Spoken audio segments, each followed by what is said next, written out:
So here's the question.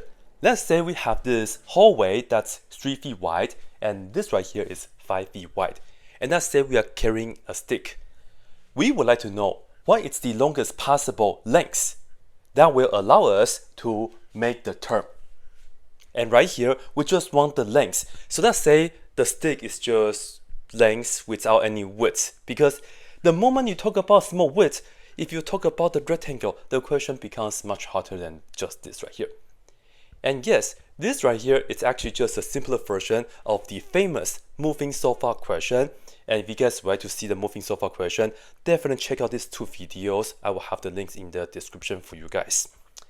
Okay, how do we even start with this right here though? Well, let's think about it. Imagine if you're carrying a stick like this. And once we hit the wall, we will have to turn, right? So that we can have a longer possible stick. You don't just want to carry a 3 feet wide. That's like, you still have a lot of space. So it's for sure more than 3. And for sure it's more than 5. Because it's 5, then you can just go like this. How do we start? Here, you see, the thing that we're doing is just making a turn. So perhaps I'm just going to call this right here angle theta. And now you see that right here, we can actually look at this as two triangles. We can look at this triangle here, and then this triangle here. Right here, this part, I will just call it L1, and I'll call this one L2. So the total length is just going to be L1 plus L2. And of course, you can also talk about the angle being here, doesn't really matter. But check this out. If I say this is angle theta, well, I can draw the triangle like this. I think it's better that way. And of course, we'll just fix it a little bit. This is 3, that will also have to be 3. Now, we have the angle, and this right here is the opposite. L1, I will just label it right here. Okay, opposite and hypotenuse. So what can we use? If you say sine, then you are correct. We know that sine theta has to be opposite over hypotenuse, so 3 over L1. And we can solve for L1 real quick, multiply both sides by L1 and divide sine on both sides. So we get L1 equals 3 over sine theta. And we can look at this as 3 cosecant theta. Now let's look at L2. Here we call this angle theta. This and that are parallel because this right here is of course an 90-degree corner. We have a straight hallway like this. That's angle theta. This is the line, and this angle will be angle theta as well because two parallel lines. Now this right here is 5. This will be the adjacent of this right triangle. That's hypotenuse. So we can see that cosine theta equals adjacent over hypotenuse, 5 over L2. And then do the same thing. L2 is equal to 5 over cosine theta, which we can write here as 5 times secant theta. So now, ladies and gentlemen, our L is equal to, they add up, right? So it's just 3 cosecant theta plus 5 secant theta. And right here in this video, I'm just going to show you guys if we graph this equation and we'll find the answer for that.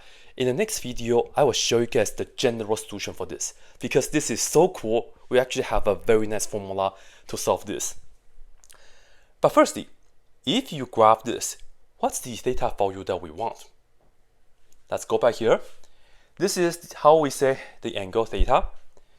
Well, if it's 0 degree, that means you just carry the stick like this, right? And if you turn, the most that you can turn is 90 degrees, also 90 degrees. So you really just care about the angle theta being from 0 to pi over 2. And now, let's take a look at the graph. Hey, that's kind of weird because we're trying to find the longest possible, and this length equation, if I graph it on this interval, I only see a minimum, not the maximum. Why is that? Well, let's think about it. How are we going to interpret this equation really?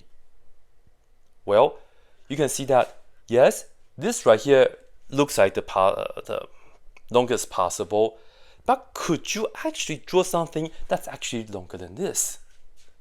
And the answer is yes. Imagine the hallway keeps on going forever. I could have a stick that touch this wall right here and this corner. You're just going to use this as a pivot, so when you turn, you have to make sure that it touches this. And then if you just extend it like this, as I said, we are just assuming that you have an infinitely mainly long hallway, then for sure this right here is going to be longer than that. So what's the longest possible for this right here? Technically infinity, because if you just assume that this keeps on going on forever. If you start right here, touch this, and then just keep going down. That's why you actually do not see a maximum. Instead, you have a minimum. And really, we are actually looking for the minimum. The minimum what? Let me write it down right here. This question, it's actually equal to, we are looking for the minimum length of, I'll just say the stick, that touches the left of the wall. I'll just say this is the left wall, and the top of the wall right here. The left and the top wall here and here. It's actually the shortest that we're looking for. This is the shortest. Anything longer than that, you cannot make the term anymore, so it's not going to work. That's why when you graph this equation, you actually have a minimum.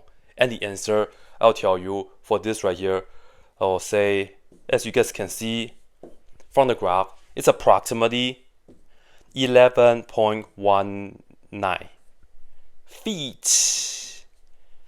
Like this. Yeah, pretty cool, huh? And now, before you guys watch the next video, I will show you guys what the formula is. Yeah, here we go. So ladies and gentlemen, whenever you have this kind of situation, I'm just going to write down L best, because it might be confusing if I put down min or max. I think if I put down L best, which is the best possible length that we can use so it can turn and make it around the corner, it's the best here. Anyways, what we do is, you look at this width and you raise that to the 2/3 power, and then you add this with the other width and then raise that to the 2/3 power, and then you raise that to the 3/2 power. So if you guys look at this, isn't this looks like the Pythagorean theorem when you have the square root of a squared plus b squared to find the hypotenuse? Yeah, right? It's so cool, isn't it? And if you put this on your calculator, you'll get approximately 11.19. And that's the answer that we have earlier. In the next video, I will prove to you guys why this formula is true. That's it.